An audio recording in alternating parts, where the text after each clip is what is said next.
Dear students, আজকে আমরা যে কবিতাটি পড়ব কবিতার নাম সামার ফ্রেন্ডস। কবিতাটি লিখেছেন মেরি অ্যান ল্যাম্ব। এই মেরি ল্যাম্ব হচ্ছে সে বিখ্যাত লেখক চার্লস ল্যাম্বের বোন। চার্লস ল্যাম্বের মতোই মেরি ল্যাম্ব একজন ইংলিশ পোয়েট এবং রাইটার ছিলেন, এবং চার্লস ল্যাম্বের সাথে তিনি যে কবিতা সমগ্রটি লিখেছিলেন বা ট্রান্সলেট করেছিলেন, যার নাম টেলস ফ্রম শেক্সপিয়ার, তার জন্যই তারা বেশি বিখ্যাত হয়ে উঠেছিলেন। চার্লস ল্যাম্ব এবং মেরি ল্যাম্ব দুজনে মিলে একটি লেখকদের বা কবিদের একটি সংঘ তৈরি করেছিলেন, যেখানে কিছু বিখ্যাত কবি লন্ডনে তৈরি করেছিলেন, যেখানে কিছু বিখ্যাত কবি যেমন উইলিয়াম ওয়ার্ডসওয়ার্থ, কোলরিজ, ইনারাও ছিলেন। আজকের আমাদের যে কবিতা, সে কবিতার বিষয়বস্তু হচ্ছে বন্ধুকে নিয়ে। এই কবিতায় আমরা দুটো সিজন অর্থাৎ দুটো ঋতুর কথা উল্লেখ পাবো। একটি হচ্ছে গ্রীষ্মকাল আর একটা হচ্ছে শীতকাল। গ্রীষ্মকাল হচ্ছে ঋতুর একটি পর্যায়, যার আবহাওয়া একরকম। শীতকালের আবহাওয়া ঠিক তার বিপরীত। গ্রীষ্মকাল অর্থাৎ গরম। আমরা অনেক সময় বলে থাকি টাকার খুব গরম, টাকার গরম রয়েছে। তাই তোমার কাছে যখন টাকা থাকবে, তোমার কাছে এমনও হতে পারে প্রচুর বন্ধু আছে সেই সময়। অর্থাৎ তোমার টাকার গরমে, তোমার টাকা রয়েছে, তোমার টাকার যেহেতু গরম রয়েছে, সেহেতু সবাই তোমার বন্ধু হতে চাইবে। ঠিক তার পাশাপাশি শীতকাল অর্থাৎ ঠান্ডার সময়, অর্থাৎ তুমি ঠান্ডা হয়ে গেছো, টাকা পয়সা নাই, মানে সেই অনেক বন্ধুকেই দেখা যাবে সেই সময় তোমার পাশে আর নেই।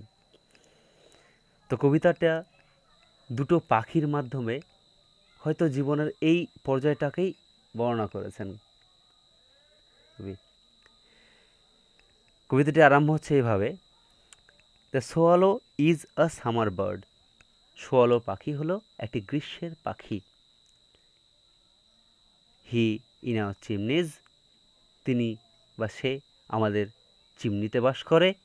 চিমনি অর্থাৎ শীতপ্রধান দেশে যেসব চিমনিগুলোর মাধ্যমে সেই আগুন জ্বালানো হতো এবং ঘরকে গরম রাখার জন্য আগুন জ্বালানো হতো ঘরের মধ্যে, এবং সেখান থেকে চিমনির মাধ্যমে সে ধোঁয়াটা বেরিয়ে যেত, সেটাই। অর্থাৎ শোয়ালো পাখিটা ঠান্ডা সহ্য করতে পারে না। শোয়ালো পাখিটা থাকে ঝলমলে উষ্ণ আবহাওয়ায়, এবং যখন শীতকাল সেখানে বিরাজ করে সেই জায়গায়, তখন সেই শোয়ালো পাখি কী করে? সেই শোয়ালো পাখি সেই জায়গা পরিত্যাগ করে চলে যায় অন্য দেশে। ঠিক তেমনই আমাদের কিছু বন্ধুবান্ধবও রয়েছে, যারা তোমার কাছে টাকা পয়সার গরম রয়েছে, তারা তোমার কাছে থাকবে।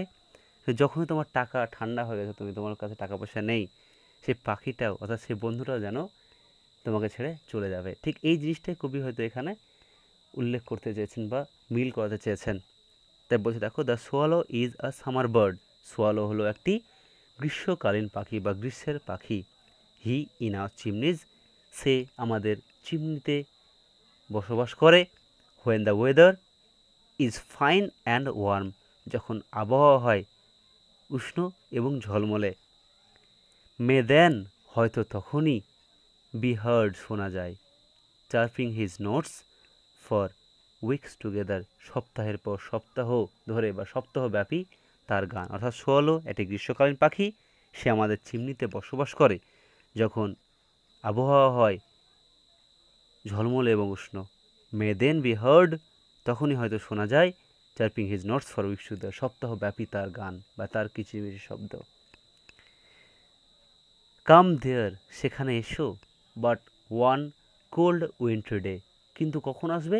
ঠিক যখন ঠান্ডা শীতের দিন হবে তখন। তাহলে come there but on cold winter day, আসিও কিন্তু সেই যখন ঠান্ডা শীতের দিন তখন। অ্যাওয়ে উইল ফ্লাই, দূরে উড়ে চলে যায়। আওয়ার গেস্ট দ্য সোয়ালো, আমাদের অতিথি শোয়ালো পাখি। অর্থাৎ তোমার ঠান্ডা হয়ে গেছো, পাখি উড়ে গেছে। ঠিক আছে, তাহলে সেই ঠান্ডার দিনে শোয়ালো পাখি কিন্তু আর সে তোমার কাছে থাকবে না। সে কী করবে? দূরে উড়ে চলে যাবে সে অতিথি শোয়ালো পাখি। অ্যান্ড মাচ লাইক হেম, এবং অনেকটা তারই মতো, উই ফাইন্ড দ্য ওয়ে, আমরা সেই পথ খুঁজে পাবো বা আমরা দেখব, which many a gay young friend will follow, যেটা অনেক সুখী নবীন বন্ধু তার পথ ধরেই চলেছে। অর্থাৎ এখানে পাখিটা যেমন ঠান্ডার দিনে আমাদের ছেড়ে দূরে চলে যায়, ঠিক তেমনই সেই দূরে চলে যাওয়ার যে পথ, অর্থাৎ ভালো সময়ে থাকবে, খারাপ সময় উড়ে চলে যাবে, ঠিক সেই পথটা যেন অনেক সুখের সময়কালীন বন্ধু বা সুখের নবীন বন্ধু যেসব রয়েছে তারা সেই পথটাই অনুসরণ করে, অর্থাৎ ভালো সময় থাকবে তোমার কাছে, খারাপ সময় তারা চলে যাবে তোমায় ছেড়ে। In dreary days of snow and frost, বরফ ও তুষারের সেই রুক্ষ শুষ্ক দিনে, ক্লোজার টু ম্যান, মানুষের কাছাকাছি, উইল ক্লিং দ্য স্প্যারো, আমরা স্প্যারো বা চড়ুই পাখিকে দেখতে পাবো। ওল্ড ফ্রেন্ডস, ঠিক যেমন বন্ধুরা, অর্থাৎ আমাদের যেসব পুরনো বন্ধুরা, আজকে তোমরা স্কুল লেভেলে পড়ছো, তোমাদের অনেক বন্ধু বান্ধব তৈরি হবে, এই বন্ধুগুলোই আগামী জীবনে তোমাদের সাথে থাকবে এবং তারা সুখে দুঃখে তোমাদের সঙ্গী হবে। ঠিক তেমন বলছে, in dreary days of snow and frost, তুষার বরফের সেই রুক্ষ শুষ্ক দিনে, closer to man will cling the sparrow, মানুষের কাছাকাছি থাকবে কে, সেই চড়াই পাখি। ওল্ড ফ্রেন্ডস, পুরনো বন্ধুরা, although in life we are crossed, যদিও আমরা জীবনে তাদের কাছ থেকে বিচ্ছিন্ন থাকি, অর্থাৎ আমরা আজকে, তোমরা হয়তো আজকে স্কুলে পড়াশোনা করছো, একটা পড়াশোনা করাকালীন তোমরা মাধ্যমিক পাস করবে, তারপরে কে এই স্কুলে, কে অন্য স্কুলে, কে আরও অন্য স্কুলে হয়তো ভর্তি হবে, সেখানে অনেক বন্ধু হবে, কিন্তু যে বন্ধু তোমার এই পর্যায় থেকে তোমার সাথে থাকবে, তার সাথে অনেক দিন হয়তো দেখা সাক্ষাৎ হবে না, তার সাথে অনেক দিন হয়তো তোমার কথা হবে না, কিন্তু তবুও তোমরা যখনই তাকে ডাকবে, যখনই তুমি তার জন্য তার সাহায্য চাইবে, দেখবে ঠিক তোমার জন্য তার পথ সবসময় খোলা, অর্থাৎ সে তোমাকে সাহায্যের জন্য সব সময় সে এগিয়ে আসবে। তাই ওল্ড ফ্রেন্ডস, পুরনো বন্ধুরা, অল দো in life we are cross, যদিও আমরা জীবনে বিচ্ছিন্ন থাকি না কেন, দেয়ার হার্টস টু আস, তাদের হৃদয় আমাদের জন্য, উইল নেভার ন্যারো, কখনোই সংকীর্ণ হবে না, অর্থাৎ সবসময় তাদের হৃদয়ের পথ যেন খোলা থাকবে। গিভ মি দ্য বার্ড, কবি চেয়েছেন সেই পাখি, গিভ মি দ্য বার্ড, দাও আমাকে সেই পাখি, গিভ মি দ্য ফ্রেন্ড, আমাকে দাও সেই বন্ধু, উইল সিং ইন ফ্রস্ট, যে তুষারপাতের সময় গান গাইবে। কোন পাখি? সোয়ালো পাখি উড়ে চলে গেছে, কিন্তু সেই স্প্যারো পাখিতে, উইল সিং ইন ফ্রস্ট, যে তুষারাবৃত দিনে গান গাইবে, উইল লাভ ইন সরো, এবং দুঃখে ভালোবাসবে। Whatever mischance today may send, আজকে যতই দুর্ভাগ্য আসুক না কেন, উইল গ্রিট মি, আমাকে স্বাগত জানাবে, উইথ হিজ সাইট টুমরো, আগামীকাল আমাকে এসে, অর্থাৎ তাকে আগামীকালের দৃশ্য দেখিয়ে, আগামীকাল দেখিয়ে আমাকে সেই স্বাগত জানাবে, অর্থাৎ বর্তমান তোমার দুর্ভাগ্য যাই হোক না কেন, কোনো সমস্যা নেই, আগামী দিন ঠিক ভালো একটা সময় আসবে, এটা জানিয়েই সে কিন্তু স্বাগত জানাবে।